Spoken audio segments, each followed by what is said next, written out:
ഇപ്പം പണ്ടെന്ന് പറഞ്ഞാൽ നമ്മൾ ഫ്രിഡ്ജിൽ നിന്ന് ഭക്ഷണം എടുത്ത് പുറത്ത് വെച്ച് കഴിഞ്ഞാൽ സ്റ്റൗവിലേക്ക് വെച്ച് ചൂടാക്കുകയാണ്. ഇപ്പം നേരെ നമ്മൾ ഫ്രിഡ്ജിൽ നിന്ന് എടുത്ത് അവനിലേക്ക് വെച്ചാണ് റീഹീറ്റ് ചെയ്യുന്നത്.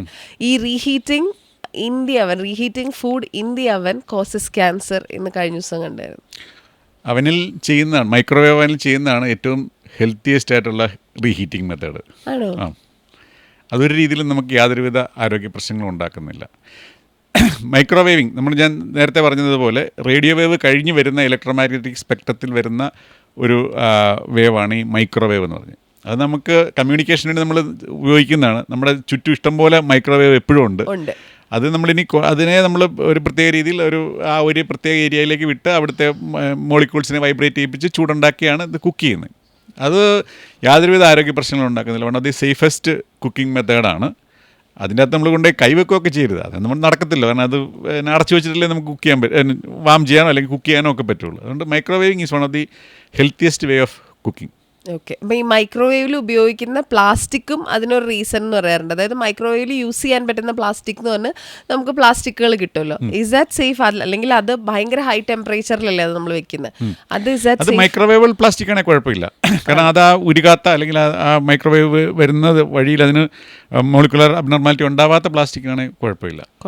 ഫൈനലി ഒരു ക്വസ്റ്റനും കൂടെ. ഇനി വീണ്ടും കാണുമ്പോൾ എനിക്ക് ഇതേ ഡൗട്ടുകൾ ഉണ്ടാകും. കാരണം സോഷ്യൽ മീഡിയയിൽ cancer is A hot topic. അപ്പം ഈ പറഞ്ഞ പോലെ ഒരു വെസ്റ്റേൺ ഉള്ളൊരു ഡോക്ടറാണ്, അവിടെ ഉള്ളൊരു ഡോക്ടർ പറഞ്ഞിട്ടാണ് കൊളസ്ട്രോൾ ക്യാൻ ഹെൽപ്പ് യു, അല്ലെങ്കിൽ cholesterol can protect you from cancer. ശരീരത്തിൽ ആ കൊളസ്ട്രോൾ ഉള്ളത് നല്ലതാണ്, അത് നിങ്ങളെ ക്യാൻസറിനെതിരെ പ്രതിരോധിക്കാൻ, അതിനെ പ്രൊട്ടക്റ്റ് ചെയ്യാൻ സഹായിക്കും.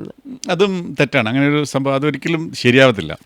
കൊളസ്ട്രോൾ കൂടുതലുണ്ടെങ്കിൽ നമുക്ക് പല രീതിയിലും അത് ക്യാൻസർ വളർച്ചയെ സഹായിക്കുകയാണ് ചെയ്യുന്നത്. കൊളസ്ട്രോൾ കൂടുതലുള്ളത് പിന്നെ ഈ കൊളസ്ട്രോൾ ക്യാൻസർ മെറ്റബോളിസം, അതായത് ഈ ക്യാൻസറിൻ്റെ സെൽസിന് എനർജിക്ക് വേണ്ടി ഉപയോഗിക്കുന്നുണ്ട്. അപ്പോൾ അതുകൊണ്ട് ഹൈ കൊളസ്ട്രോൾ എന്ന് പറയുന്നത് നമുക്ക് ക്യാൻസർ കോസിംഗ് ആണ്. ഇത് പറയാനുള്ള കാര്യം എന്താണെന്ന് വെച്ച് കഴിഞ്ഞാൽ പണ്ടൊരു സ്റ്റഡി നടന്നു. അപ്പോൾ ഇങ്ങനെ ക്യാൻസർ കോശങ്ങളെക്കുറിച്ച് ഇങ്ങനെ സ്റ്റഡി നടന്നു കഴിഞ്ഞപ്പോഴത്തേക്കും അതിൻ്റെ കൊളസ്ട്രോൾ ലെവൽ അസസ് ചെയ്തു. അപ്പോൾ ഈ കൊളസ്ട്രോൾ ലെവൽ അസസ് ചെയ്തപ്പോൾ അതിൻ്റെ അകത്ത് കൊളസ്ട്രോൾ കുറവാണെന്ന് കണ്ടു. ആക്ച്വലി അത് ഈ ക്യാൻസർ കോശങ്ങൾ ഇവർക്ക് ഇത് കേട്ടാൽ മതിയല്ലോ സോഷ്യൽ മീഡിയക്കാർക്ക് പിന്നെ ഇറങ്ങാനായിട്ട്. അപ്പോൾ അന്നേരം തന്നെ ഇറങ്ങി ഇത് ക്യാൻസർ കോശങ്ങൾക്ക് കൊളസ്ട്രോൾ കുറവാണ്, അതുകൊണ്ട് നമുക്ക് കുഴപ്പമുണ്ടാകത്തില്ല, പ്രൊട്ടക്റ്റഡ് ആണ്. പക്ഷേ ആക്ച്വലി എന്താണ് സംഭവിച്ചതെന്ന് വെച്ച് കഴിഞ്ഞാൽ ഈ ക്യാൻസർ കോശങ്ങൾ മെറ്റബോളിസത്തിന് വേണ്ടി ഉപയോഗിച്ച് അതിൻ്റെ അകത്തെ സെല്ല് തീർന്നിരുന്ന സമയത്താണ് ഇവർ ചെക്ക് ചെയ്തത്. അപ്പോൾ അതുകൊണ്ടാണത് അങ്ങനെ ഒരു മിസ് ഇൻ്റർപ്രിറ്റേഷൻ വന്നത്. അതുകൊണ്ട് കൊളസ്ട്രോൾ കൂടുതലുള്ളത് ഒരിക്കലും പ്രൊട്ടക്റ്റീവ് അല്ല, മറിച്ച് ക്യാൻസർ കോസിംഗ് ആണ്. ഓക്കെ. ഇനിയിപ്പോൾ finally to wind up, I know ഡോക്ടറിന് സ്റ്റോറി ചോദിച്ചാൽ കുറേ സ്റ്റോറീസ് ഉണ്ടാകും, പക്ഷേ ഇത് ഒരു രീതിയിലും ട്രീറ്റ് ചെയ്യാൻ പറ്റില്ല എന്ന് നമ്മൾ വിചാരിക്കുന്ന അവസ്ഥകളിലേക്ക് മനുഷ്യർ പോകുമല്ലോ. ഇത് എനിക്കിനി ഒരു വേറെ വഴിയില്ല എന്ന് വിചാരിക്കുന്നത്. അങ്ങനെയുള്ള ആളുകളെ കണ്ടിട്ടുള്ള ആളാണ്. അവരുടെ മുന്നിൽ ഇപ്പോൾ നമ്മൾ പറയുന്ന ഒരു ദൈവത്തിൻ്റെ പ്രതിനിധി എന്നൊക്കെ പറയില്ലേ, അങ്ങനെ പറയുന്ന ഒരാളാണ് ഒരു ഡോക്ടർ. അപ്പം do you remember any such stories? അങ്ങനെ അതിൻ്റെ അകത്ത് നമ്മൾ എന്താ പറയുക, പലപ്പോഴും ഇവർ പ്രതീക്ഷയില്ല എന്ന് പറഞ്ഞ് പോയിട്ട് നമ്മുടെ അടുത്ത് വരുന്നത്, ബേസിക്കലി ഞാനൊരു റെഫറൽ സെൻറ്ററിലാണ് വർക്ക് ചെയ്യുന്നത്. അപ്പോൾ റെഫറൽ സെൻറ്ററിൽ വർക്ക് ചെയ്യുമ്പോഴത്തേക്ക് ഇങ്ങനെ പ്രതീക്ഷ നശിച്ച ഒത്തിരി ആൾക്കാർ വരാറുണ്ട്. പക്ഷെ നമ്മളത് നമ്മുടെ സ്പെഷ്യൽ കഴിവുകൊണ്ടല്ല, നമ്മുടെ ഇത്ര നാളത്തെ പരിചയം കൊണ്ടും ഒക്കെ നമുക്ക് പലരെയും നമ്മൾ കഴിഞ്ഞ ദിവസം ഒരു ഒവേറിയൻ ട്യൂമർ എന്ന് പറഞ്ഞ് വന്നു. ഒവേറിയൻ ട്യൂമർ ഇത് ഓപ്പറേറ്റ് ചെയ്ത് കഴിഞ്ഞാൽ പ്രശ്നമാണ്, മരിച്ചു പോകുമെന്ന് പറഞ്ഞ് വന്നു. അപ്പോൾ അവസാനം ജസ്റ്റ് ഒന്ന് പോകുന്ന വഴിക്ക് ഇനി ലാസ്റ്റ് ഒന്ന് കാണിച്ചേക്കാൻ വന്നതാണ്. അപ്പോൾ നമ്മൾ നോക്കി, അപ്പം റിസ്ക് എക്സ്പ്ലെയിൻ ചെയ്തു. അപ്പോൾ ഓൾറെഡി അവരോട് എല്ലായിടത്തും പറഞ്ഞത് ഇത് വേറൊന്നുമില്ല, ഇതാ മരിക്കാൻ പോകാമെന്ന് പറഞ്ഞു.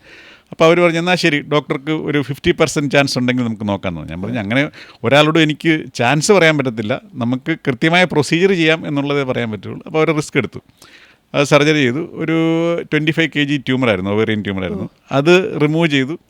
പേഷ്യൻ്റ് വളരെ ഹെൽത്തിയായി, അവർ ഭക്ഷണം കഴിച്ച് വീട്ടിൽ പോയി. കഴിഞ്ഞ് റിപ്പോർട്ട് വന്നപ്പം അതൊരു ബോർഡർ ലൈൻ ട്യൂമർ മാത്രമേ ഉള്ളൂ.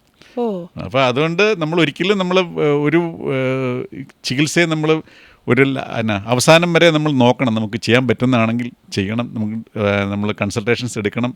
അത് ചെയ്ത് നമുക്ക് നമ്മുടെ ആരോഗ്യം തിരിച്ചു പിടിക്കണം. ഓക്കെ. ഇപ്പോൾ ക്യാൻസർ വന്ന് അത് ട്രീറ്റ് ചെയ്ത ആളുകൾ, നോർമൽ ലൈഫ് ജീവിക്കുന്ന ആളുകൾ നമ്മുടെ ചുറ്റുമുണ്ടല്ലോ. ഇപ്പോൾ ഓൾറെഡി ഒരു വയ്യായിക വന്ന് പോയത് കൊണ്ട് കുറച്ചും കൂടെ അവർ കുറച്ചും കൂടെ ശ്രദ്ധിച്ചൊക്കെയാണ് ജീവിക്കുക. ബട്ട് സ്റ്റിൽ അവരോട് നിങ്ങൾ ചെയ്യരുത് എന്ന് ടു ഡു അല്ല, ഡോണ്ട് ഡു പറയുന്ന കുറേ കാര്യങ്ങൾ ഉണ്ടാവുമല്ലോ. അതെന്തൊക്കെയാ? No smoke, no alcohol. ഇത് രണ്ടുള്ളൂ? Okay, nice. അപ്പോൾ അത്രയും സിമ്പിളായിട്ട് ആൻസർ വരുന്ന ഞാൻ വിചാരിച്ചില്ല. അപ്പം നമുക്കിനി വീണ്ടും കാണാം doctor. Thank you so much ഇത്രയും ബിസി ഷെഡ്യൂളിനിടയിൽ ഇത്രയും കാര്യങ്ങൾ നമുക്ക് പറഞ്ഞു തന്നതിന്. Thank you so much and all the best.